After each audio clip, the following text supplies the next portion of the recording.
Hi, my friend. This is Tim Shurr, President of Shurr Success Seminars. Hey, have you ever felt like you were sometimes some invisible force was holding you back or blocking you or keeping you from getting the results that you desire? Like you really want to lose weight, or you really want to improve your marriage, or you really want to grow your business. But it just feels like every time you start to go in that direction, something gets in the way. I'm going to take a walk tomorrow, and then you pull a muscle in your foot or your back, right? Or I'm going to go ahead and I'm going to make these calls tomorrow, and then all of a sudden your phone stops working. Doesn't it seem like there's always something that seems to get in the way?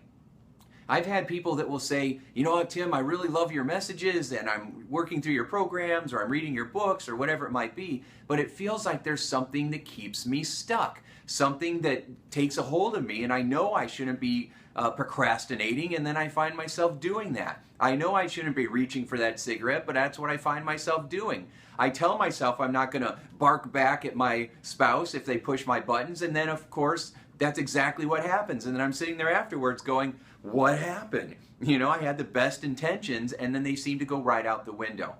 Well, after working with people for a long time on this, I've realized that there are a set of beliefs that we have driving our behaviors, and a set of psychological needs.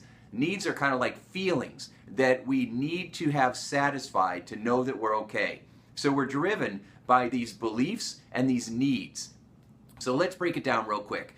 You might have a set of beliefs that are either serving you or holding you back. And what we need to do is figure out what those beliefs are. They're usually unconscious. They're stored in the library of your mind, and they were usually developed by the time we were 8 years old. Now, if you have a belief that the world is basically good and things are going to work out for you, then you're going to have one kind of experience. If you have a belief that the world is basically bad and that nothing goes your way, you're going to have a different kind of experience because of that belief.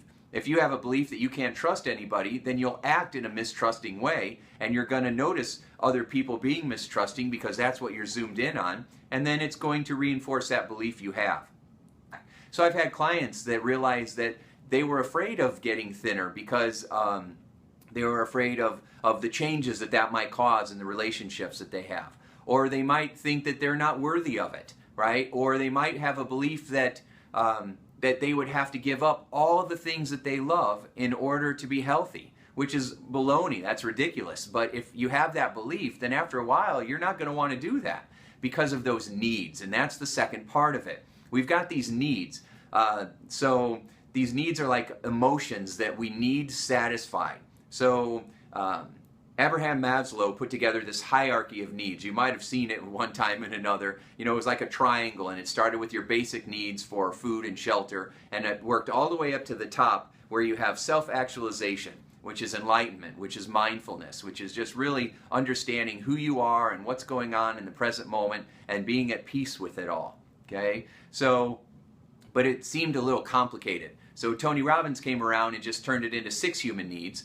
And he said that these needs are as follows. 1, we have the need for certainty. We want to feel safe. We want to feel comfortable. We want to know that we're going to be okay. 2, we have a need for variety. If you don't have any kind of variety in your life, you get bored, and that can turn into anger, right? And so a lot of times we needs of variety. It's the spice of life. The third thing is love and connection. We want to make sure that we are feeling connected with those around us. We want to feel appreciated and needed. The fourth one is significance. We want to feel powerful. We want to feel like we matter. We want to feel like we're important. And we're always trying to meet those 4 needs. Now there's 2 more, contribution and personal growth and development. But let's just focus on the first 4. So that need for certainty, variety, love and connection, and significance. We're always trying to meet those needs. So if you're trying to achieve a goal, like you want to grow a business, and you know that you've got to make some calls to companies, or you've got to set up some networking meetings, and you find that instead you're hiding behind your computer or you're procrastinating on stuff, it's because maybe you're afraid of rejection. Maybe you're afraid that it's going to be too hard. Maybe you're afraid you're going to get turned down, or you're not going to be able to pull off the things that you're trying to pull off. You know, a lot of top performers and type A people that I've met that are really great have the secret fear that somehow they're a fraud and they don't want anybody to know it. They don't want to be found out. Now, of course, that's a belief, and it's false, because you know, we all have those worries and fears. Are we going to be able to measure up? But everybody that I've ever met that had that worry, we found that that really it was false, right? That they totally measured up. Everybody has value, everybody has worth, including you. Whatever meets our needs the most, that's what we focus on. If you're procrastinating, it's because that's how you're connecting with yourself. Love and connection, you're protecting yourself. If you're procrastinating, that's how you meet your need for certainty. I want to know that I'm going to be okay, and going and watching TV will make me feel okay. Getting lost in articles on the web will make me feel okay. Going and eating a chocolate donut will make me feel okay. And so we go and we eat the donut instead of going and making those calls, right? Because it meets our need for certainty. And then we feel more significant if we take the pressure off.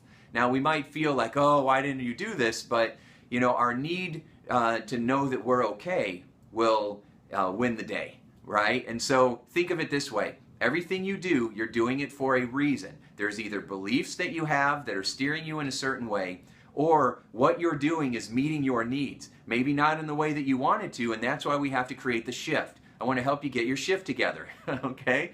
And the way that we do that is through these videos, or through the audio programs, or the video courses, or the books, or coming to a live seminar, or picking up the phone and scheduling a live coaching session where we do an hour of power coaching session, so we start to shift this for you.